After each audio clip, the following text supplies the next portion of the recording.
Hello everyone, कैसे हो आप सब। आई होप सभी अच्छे होंगे और अपना रिवीजन भी प्रॉपर तरीके से कर रहे होंगे। तो देखिए, लास्ट वीडियो में हमने क्लास 11th के चैप्टर नंबर 4 को कंप्लीट कर लिया था। तो आज हम इस वीडियो में चैप्टर 5 का इंट्रोडक्शन से स्टार्ट करेंगे। ठीक है, तो हमारा चैप्टर 5 क्या है? Complex number and quadratic equation. ये हमारे चैप्टर का नाम है। अब देखो, जो इस इंट्रोडक्शन वीडियो को अच्छी तरह समझ लेगा तो 5.1 उसके लिए बहुत इजी हो जाएगी, वो उसको जल्दी से कवर अप कर लेगा। तो देखिए, हमने पहले भी क्लास में पढ़ा हुआ है कि क्वाड्रेटिक इक्वेशन क्या होता है। हमारे पास ये इक्वेशन दी हुई होती है। इसमें क्या होता है, अगर हमारा डी कैसे निकालते हैं हम, b² - 4ac से निकालते हैं। इसमें हमारी क्या क्या वैल्यू आती है, b² - 4ac। या तो हमारी ग्रेटर देन 0 आएगी या हमारी लेस देन 0 आएंगी। ठीक है, ये हमारे नंबर आते हैं, है ना। ऐसे इनसे ही हम फाइंड आउट करते थे। तो देखो कैसे करते थे हम, x² - 4 = 0। ये हमारा नंबर दिया हुआ है। 4 को उस साइड लेके जाओ तो देखो 4, तो x की वैल्यू क्या आई, √4। √4 को क्या लिख सकती हूँ मैं, +-2 ऐसे लिख सकते थे ना, हम वैल्यू निकाल सकते थे। अब देखो, अब हमारी दी हुई है x² + 4 = 0। x² = -4 आ गया हमारे पास, है ना। और x की वैल्यू क्या आ गई मेरे पास, √-4।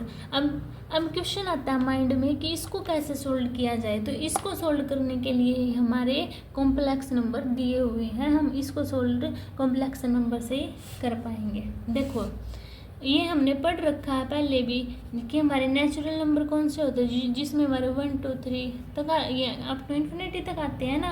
और होल नंबर कौन से होते हैं, जिसमें 0 भी इंक्लूड हो जाती है।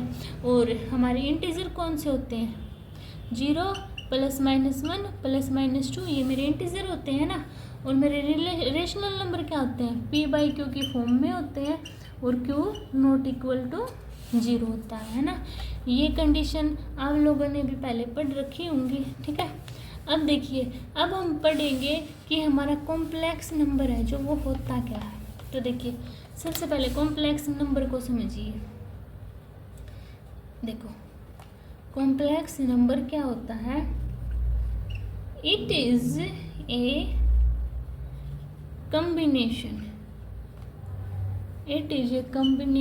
Of real number and imagery number. ठीक है, क्या होता है हमारा कॉम्प्लेक्स नंबर, एक कॉम्बिनेशन होता है किस किस चीज़ का, रियल नंबर का और हमारे इमेजरी नंबर का। ठीक है, ये बात आपको समझ में आई। तो आगे देखिए। अब तो देखिए, रियल नंबर आपने पढ़ ही रखा है कि रियल नंबर होता क्या है। हमें सीखना क्या है कि इमेजरी नंबर हमारा होता क्या है। देखो, इमेजरी नंबर क्या होता है हमारा, इमेजरी नंबर √-5, √-7, √-3, ये हमारे इमेजनरी नंबर होते हैं। अब देखो, इनका रूट कैसे फाइंड आउट करते हैं। अब देखो, अगर मेरा -√3 है, मैं इसको -1 × √3 लिख सकती हूँ।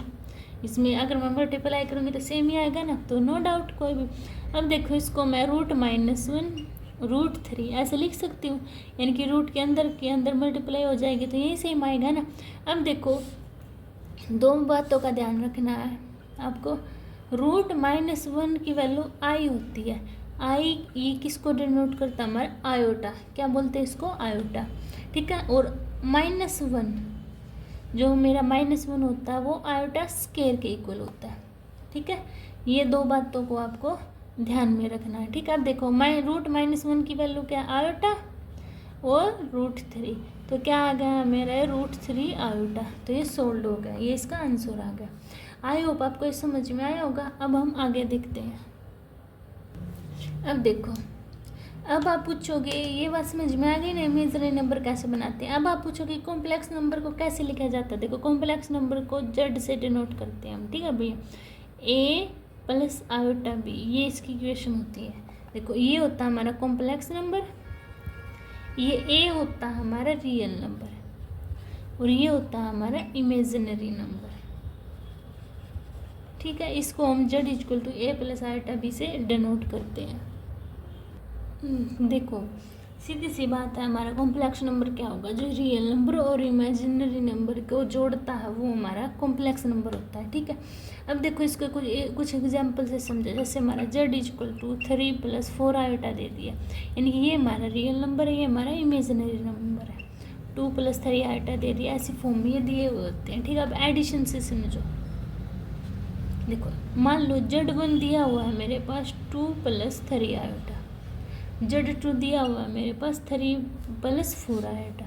तो z equal to z1 + z2 कैसे फाइंड आउट करेंगे? z1 की वैल्यू पुट की 2 + 3 आयोटा प्लस z2 की 3 + 4 आयोटा। तो देखो 2 और 3 को ऐड कर दो 5 आयोटा, आयोटा वाले यानी कि इमेजनरी ऐड होंगे, रियल ऐड होंगे। तो 3 आयोटा + 4 आयोटा 7 आयोटा, ये मेरा आंसर होगा। ठीक है, अब देखो सब्ट्रैक्शन का क्या होगा? z equal to z2 - z1। z2 की वैल्यू क्या है? 3 + 4 आयोटा माइनस में z1 की 2 + 3 आयोटा। तो 3 में से 2 गया 1, 4 में से 3 गया 1, यानी कि 1 यानी कि आयोटा। ठीक है, तो क्या आया मेरा आंसर? 1 + आयोटा। ठीक है, आई होप आपको ये क्लियर हो गया होगा। ठीक है, अब देखो नेक्स्ट एडिशन और सब्ट्रैक्शन का आपके बात समझ में आई। अब उसके बाद आती है मेरी मल्टीप्लिकेशन। क्या आती है मेरी? मल्टीप्लिकेशन। वही z1 क्या लिए रखा मैंने? 2 + 3 आयोटा, z2 3 + 4 आयोटा। तो देखो मल्टीप्लिकेशन z1 z2 तो क्या है? 2 + 3 आयोटा 3 + 4 आयोटा। 2 की पहले अंदर मल्टीप्लाई करेंगे, देखो 2 3 जा 6 और 2 4 जा 8 आयोटा। ठीक है, 3 की इसके साथ करो, 3 3 जा 9 आयोटा। और देखो 3 आयोटा + 4 आयोटा कितना आया?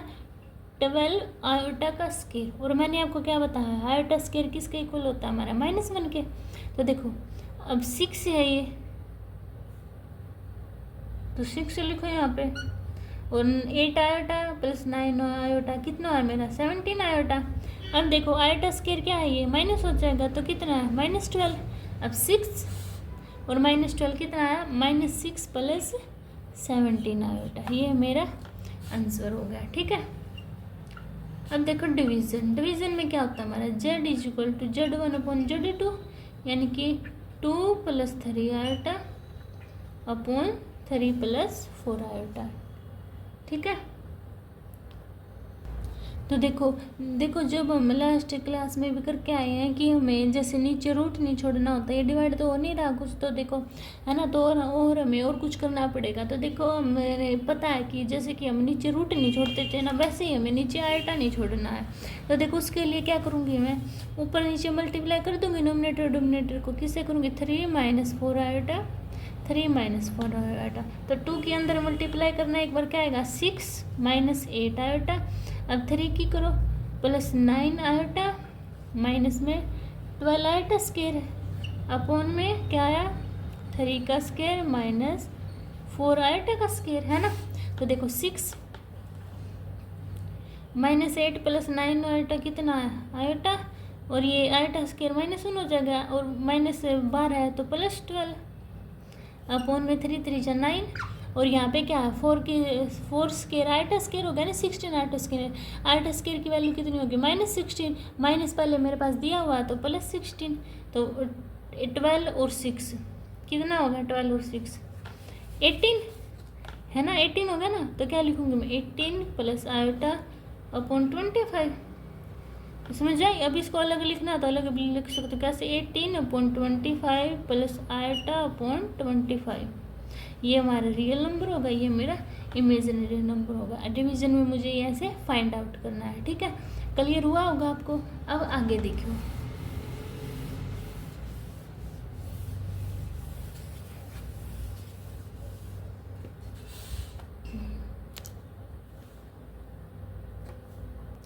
तो अब देखो, अभी सभी स्टूडेंट को पता होगा। देखो अगर मैं x की पावर 10 है तो इसको मैं x की पावर स्केयर ये ब्रैकेट बंद करके x पावर में 5 लिख सकती हूँ ना। यानी कि अगर मैं इसको खोल लूँगी तो यही आएगा, है ना।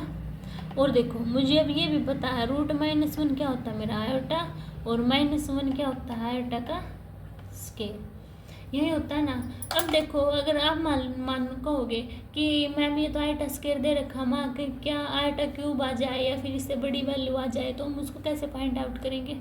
तो देखो कैसे करेंगे, मान लो हमारे पास आयोटा क्यूब दिया हुआ है, इसको मैं आयोटा स्केयर आयोटा ऐसे लिख सकती हूँ। तो आप बोलोगे हाँ जी लिख सकते हो। अब देखो आयोटा स्केयर की वैल्यू क्या है मेरे पास -1 और आयोटा, तो इसका आंसर कितना है माइनस आयोटा, यानी कि आयोटा क्यूब किसके इक्वल आ गया हमारा माइनस आयोटा के। अब देखो आयोटा की पावर 5, इसको कैसे लिख सकती हूँ मैं, आयोटा की पावर स्केयर का स्केयर और आयोटा। अब आयोटा की पावर स्केयर कितना होता है मेरे पास -1 का स्केयर आयोटा। अब -1 का स्केयर क्या होगा 1 डॉट आयोटा, तो कितना है मेरे पास आयोटा। इतनी बात समझ में आई होगी आपको। अब देखो अब मेरे पास दी हुई है आयोटा की पावर 10,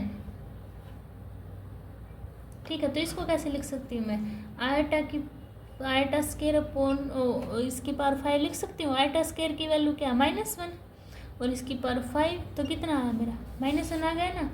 अब मेरे पास दिया हुआ आयोटा 29, इसको क्या लिख सकती हूँ मैं, इसके टुकड़े करने होते हैं मुझे आसपास, जैसे कि मैंने आयोटा स्केयर की पावर 14 लिख ली, 28 तो बन गया, एक बचा, तो इसको आयोटा लिख लो। आयोटा स्केयर क्या होता है मेरा -1 की पावर 14 और आयोटा -1 की पावर 14 क्या होगा 1 और आयोटा, तो कितना है मेरा आयोटा। अब मान लो आयोटा की पावर 62 दे रखा है, इसको कैसे तोड़ सकती हूँ मैं, तो आयोटा स्केयर, अब यहाँ पे यानी कि हमें यहाँ पे आयोटा स्केयर लेना है इस बार, ठीक है। अब देखो इसको अगर मैं इससे डिवाइड करती हूँ तो 31 है ना, ये तो बनेगा आयोटा स्केयर कितना है -1 की पावर 31, तो कितना आंसर आया -1, ठीक है। अब देखो अगर माइनस में दे रखी हो आयोटा की पावर -7, तो इसको क्या लिख सकती हूँ आयोटा की पावर 7। तो आप बोलोगे जी आपने बोला था कि नीचे आयोटा नहीं रखना, तो ऊपर नीचे किससे मल्टीप्लाई करूँगी आयोटा की पावर 7 और आयोटा की पावर 7 से। अब देखो आयोटा की पावर 7 और नीचे क्या है आयोटा की पावर 14 है ना, तो इसको कैसे सोल्व करूँगी देखो फिर। अब आयोटा की पावर 17 आयोटा की पावर 14, इसको कैसे कर लिख सकती हूँ आयोटा की पावर स्केयर की पावर 3 डॉट आयोटा है ना, अपॉन में आयोटा की पावर स्केयर का 7। आयोटा स्केयर कितना होता है -1 की पावर 3 आयोटा और आयोटा स्केयर कितना आता है -1 की पावर 7। इसका कितना है मेरे पास -1 डॉट आयोटा और इसका -1 की power 7 -1 dot iota minus iota upon -1, minus से माइनस कैंसिल आउट, कितना बचा मेरे पास आयोटा। ये क्वेश्चन मुझे ऐसे सोल्व करनी है, ठीक है। आई होप आपको यहाँ तक क्लियर हो गया होगा। अब देखिए नेक्स्ट,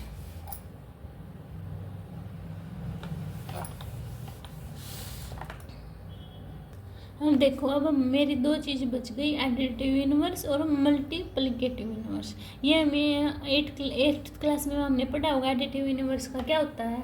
इनके मान लो अगर मेरे पास जेड की वैल्यू कुछ दी हुई है 2 + 5 आयोटा, इसको मैंने एडिटिव यानी किसका इनवर्स करना होता है -z बनाना होता है। तो देखो क्या करेंगे, माइनस लगा दिए हमने इस साइन, ठीक है, तो इसका माइनस के अंदर मल्टीप्लाई 2 - 5 आयोटा, तो ये क्या बन गया इसका एडिटिव इनवर्स, ठीक है।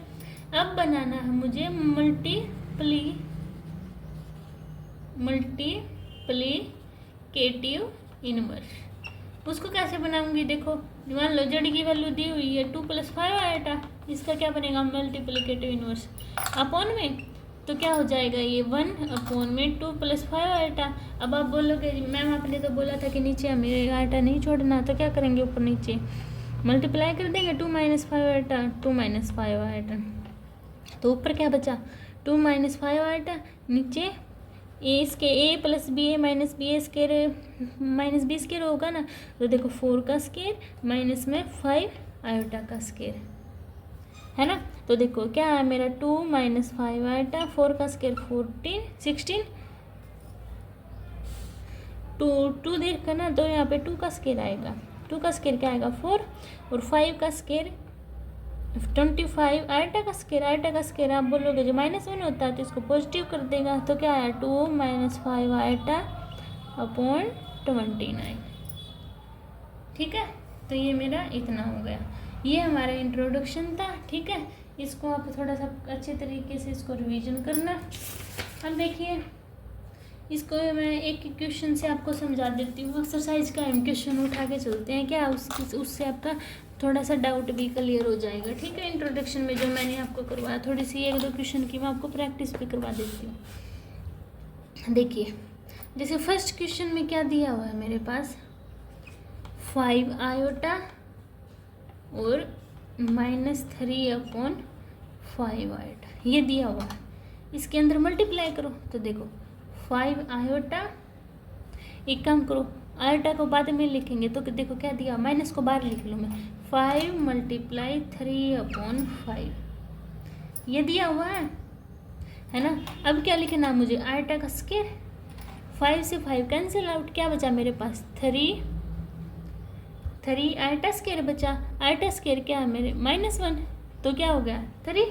अगर इसको मान लो मैंने कॉम्प्लेक्स नंबर की फॉर्म में लिखना तो क्या लिखूंगी मैं, 3 प्लस में आयोटा की फॉर्म में कोई फॉर्म है तो आप बोलोगे जो नहीं है तो उसका क्या लिखूंगी मैं, आयोटा 0, यानी कि 3 + 0 आयोटा, ये मेरा आंसर हो गया। ठीक है, अब देखो जैसे सेकंड क्वेश्चन में मेरा दिया हुआ आयोटा की पावर 9 + आयोटा की पावर 19। अब आयोटा की पावर 9 को क्या लिख सकती हूँ मैं, आयोटा की स्क्वायर अपॉन 4, ये तो 8 हो गया। अब एक और आयोटा लिख दिया मैंने, हो गया ना पूरा। यहाँ पे आयोटा की पावर 9, अब देख लो ये स्क्वायर में 18 होता है ना पास में, तो 9 18 और एक आयोटा मेरे पास बच गया। ठीक है, इतनी बात क्लियर। आयोटा स्क्वायर क्या है, -1 की पावर 4 आयोटा प्लस -1 की पावर 9 आयोटा। अब ये क्या हुआ मेरा, पॉजिटिव बना देगा, आयोटा बचा, ये क्या बना देगा नेगेटिव, यानी कि माइनस आयोटा, तो क्या लिखूंगी मैं माइनस आयोटा। आयोटा में से आयोटा कैंसिल 0, तो ये क्या हो गया मेरा आंसर 0 + 0 आयोटा, ये मेरा आंसर आ गया। आई होप आपको ये क्वेश्चन समझ आया होगा। इसकी आप प्रैक्टिस करना, ठीक है, इंट्रोडक्शन अच्छे से समझना। कल हम इसके एक्सरसाइज को कंप्लीट कर देंगे। ठीक है, आपको कोई डाउट होता है तो आप मुझे बता देना, आपके डाउट कमेंट सेक्शन में मैं क्लियर कर दूँगी। तो मिलते हैं नेक्स्ट वीडियो में, तब तक के लिए बाय बाय।